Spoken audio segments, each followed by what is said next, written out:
करेंगे। चार धाम यात्रियों के लिए नई व्यवस्था अब लागू कर दी गई है। यात्रियों के पास जाकर रजिस्ट्रेशन करेगी टीम। होटल धर्मशाला में ठहरे 25 से ज्यादा लोगों को ये सुविधा मिलेगी। पंजीकरण के लिए टीम श्रद्धालुओं के पास जाएगी। आधार कार्ड के अनुसार मौके पर ही रजिस्ट्रेशन होंगे। चार धाम के लिए 28 लाख से ज्यादा अब तक ऑनलाइन रजिस्ट्रेशन हो चुके हैं। तो चार धाम यात्रा के लिए अब आधार कार्ड के अनुसार मौके पर ही रजिस्ट्रेशन की सुविधा उपलब्ध है। सरकार ने यात्रियों की सुविधा के लिए ये कदम उठाया है, जिसके तहत 25 से ज्यादा यात्री किसी होटल या धर्मशाला में अगर ठहरे होंगे तो पंजीकरण करने के लिए टीम उन्हीं श्रद्धालुओं के पास जाएगी। आधार कार्ड के अनुसार मौके पर ही रजिस्ट्रेशन होगा। चार धामों के लिए 28 लाख से ज्यादा श्रद्धालुओं का ऑनलाइन पंजीकरण हो चुका है और 2 दिन में श्रद्धालुओं की भीड़ बढ़ी है।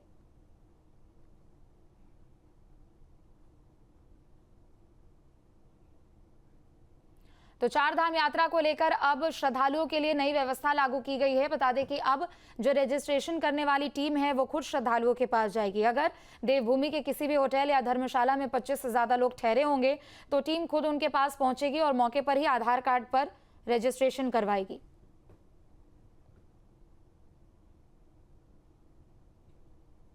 इस साल आधार बेस्ड रजिस्ट्रेशन भी शुरू किया है ताकि उसको आसानी से मिले, और जो लोग ऑनलाइन रजिस्ट्रेशन नहीं कर पा रहे थे उनके लिए हमने ऑन स्पॉट रजिस्ट्रेशन की व्यवस्था ऋषिकेश, हरिद्वार और विकासनगर में की है।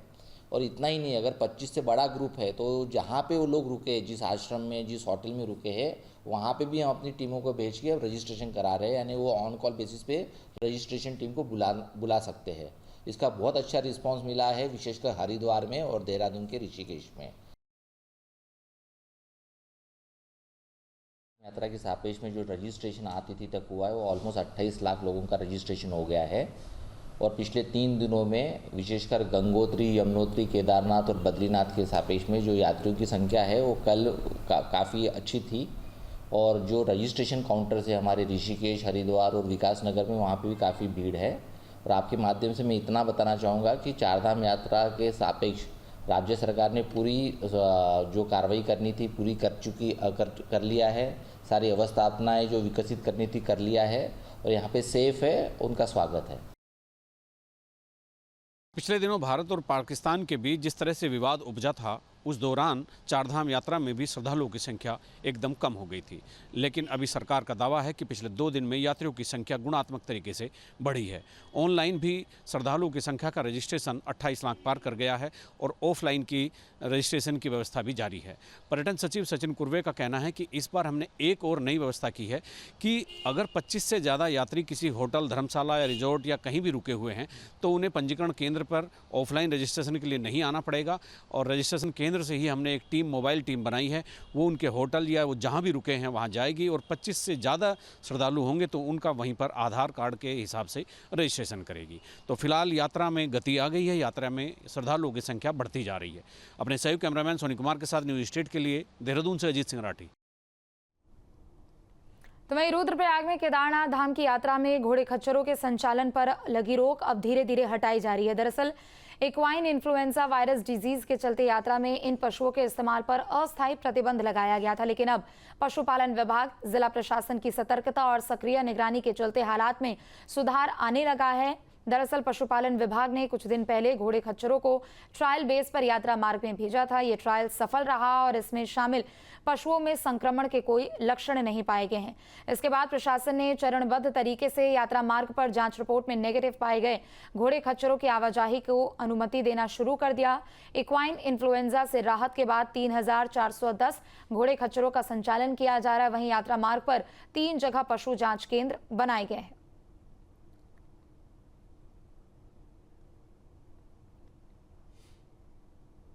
आंध्र प्रदेश के कुछ यात्री हेलीकॉप्टर टिकट बुकिंग के नाम पर ठगी का शिकार हुए हैं। यात्री गंगोत्री के दर्शन के बाद केदार घाटी पहुंचे, लेकिन प्रत्येक टिकट का 30,000 रुपए चुकाने के बाद भी इन्हें टिकट नहीं मिल पाया, जिसके बाद पीड़ितों ने पुलिस में मुकदमा दर्ज करवाया है। वहीं गुप्तकाशी पुलिस ने मुकदमा दर्ज कर छानबीन शुरू कर दी है। दरअसल गुप्तकाशी थाना पुलिस में केदारनाथ धाम यात्रा पर आए यात्री ने शिकायत दी और कहा कि उनका ग्रुप एक ट्रैवल एजेंसी के माध्यम से उत्तराखंड में चार धाम यात्रा के लिए रवाना हुआ था। यात्रा पैकेज के साथ केदारनाथ धाम के लिए 15,000 रुपए प्रति व्यक्ति के हिसाब से हेलीकॉप्टर टिकट का भी पैसा लिया गया। बीते दिन जब वो गंगोत्री से गुप्तकाशी पहुंचे तो उनसे संबंधित ट्रैवल एजेंसी संचालकों ने गुप्तकाशी से केदारनाथ धाम के लिए हेलीकॉप्टर टिकट दिलाने के नाम पर 30,000 रुपए प्रति व्यक्ति के हिसाब से अतिरिक्त डिमांड की, जिस पर उन्होंने टिकट के लिए रकम भेजी। वहीं जब सभी लोग केदारनाथ धाम जाने के लिए तैयार हुए तो कोई भी हेलीकॉप्टर टिकट उपलब्ध नहीं कराया गया। तो आंध्र प्रदेश से आया एक ग्रुप यहां ठगी का शिकार हुआ है। दरअसल हेली सेवा को लेकर उनसे ठगी की गई है और प्रति व्यक्ति गंगोत्री से केदारनाथ के लिए 30,000 रुपए की मांग यहां पर की गई। श्रद्धालुओं की ओर से पैसे भी दे दिए गए थे, लेकिन बाद में उनको एयरबेस पर जाकर यह एहसास हुआ कि वो ठगी का शिकार हुए हैं और गुप्तकाशी थाना के तहत उन्होंने केस दर्ज कराया है।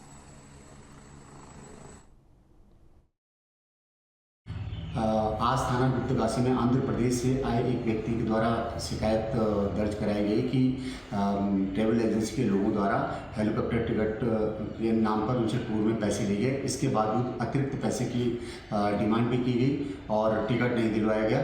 तो उनकी शिकायत के आधार पर थाना गुप्तकाशी में 3 नामजद व्यक्तियों और अज्ञात हेली कंपनी के विरुद्ध सुसंगत भारतीय न्याय संहिता की सुसंगत धाराओं में अभियोग पंजीकृत कराया गया। सीएम धामी ने आदमपुर एयरबेस पर पीएम मोदी के संबोधन को लेकर अपने एक्स हैंडल पर प्रतिक्रिया दी। सीएम ने लिखा कि पीएम मोदी के ओजस्वी संबोधन में राष्ट्र की सुरक्षा को सर्वोच्च प्राथमिकता देने की प्रतिबद्धता और भारतीय सेना के पराक्रम के प्रति अटूट विश्वास की प्रतिध्वनि स्पष्ट सुनाई दी। सेना के द्वारा किया गया ऑपरेशन सिंदूर भारत की नीति, नियत और नव राष्ट्रीय चेतना का प्रतीक है। भारत की सुरक्षा और सम्मान की रक्षा में हमारी सेनाओं का जो अद्वितीय साहस और शौर्य सामने आया है, वह न केवल हमें गर्व से भर देता है बल्कि विश्व को ये संदेश भी देता है कि नया भारत ना तो झुकेगा, ना रुकेगा और ना ही किसी भी कीमत पर अपने स्वाभिमान से समझौता करेगा। तो ये उत्तराखंड बीजेपी के नए प्रदेश अध्यक्ष और धामी कैबिनेट विस्तार को लेकर सियासत होने के संकेत है, क्योंकि दोनों ही मुद्दे काफी दिनों से लंबित है और पार्टी कार्यकर्ता इन दोनों मामलों में परिणाम की प्रतीक्षा कर रहे हैं। बीजेपी जल्द ही नए प्रदेश अध्यक्ष और कैबिनेट विस्तार को लेकर आश्वस्त है, तो वहीं कांग्रेस बीजेपी पर तंज भी कस रही है। तो बीजेपी के नए प्रदेश अध्यक्ष को लेकर यहां पर कांग्रेस की ओर से निशाना साधा जा रहा है। बता दें कि एक तरफ कैबिनेट विस्तार को लेकर भी बीते कई दिनों से कांग्रेस की ओर से सरकार पर सवाल खड़े किए जा रहे हैं और ऐसे में जो पार्टी के कार्यकर्ता हैं उनको भी इंतजार है कि आखिर कैबिनेट का विस्तार कब होगा और नया प्रदेश अध्यक्ष आखिर किसे चुना जाएगा। लेकिन कांग्रेस की ओर से लगातार इसी मुद्दे को लेकर बीजेपी पर निशाना साधा जा रहा है।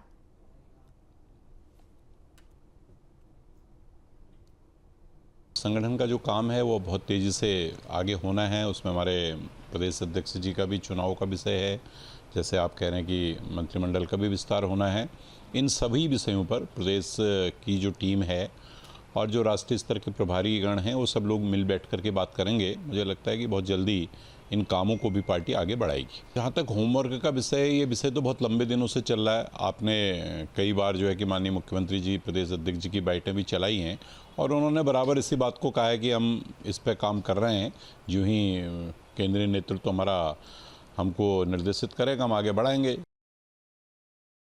उत्तराखंड का मंत्रिमंडल अधूरा पड़ा है और आधा मंत्रिमंडल जो है खाली पड़ा है। राज्य के महत्वपूर्ण विषय, एक एक मंत्री के पास एक एक दर्जन विभाग है।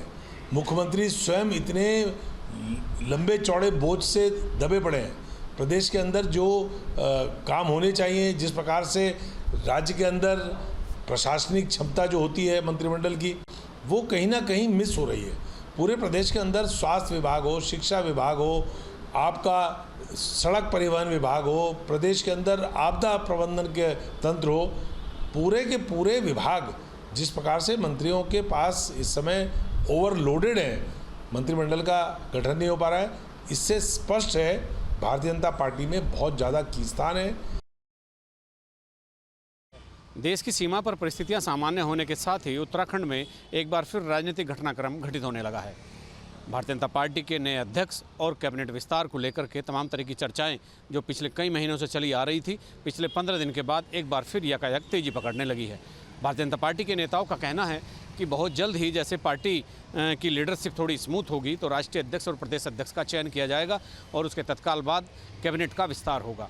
उधर कांग्रेस का दूसरा ही मानना है और कांग्रेस इस बात का आरोप भी मढ़ने की एक कोशिश करती है भारतीय जनता पार्टी पर कि ऐसी एक पार्टी जो विश्व में अपने आप को सबसे बड़ी पार्टी के रूप में स्थापित करने का प्रयास करती है, वो अपना प्रदेश अध्यक्ष राष्ट्रीय अध्यक्ष नहीं दे पाई और वो पिछले 2-2.5 साल से मंत्रिमंडल का विस्तार भी नहीं कर पाई। अपने सहयोगी कैमरामैन सोनी कुमार के साथ न्यूज स्टेट के लिए देहरादून से अजीत सिंह राठी।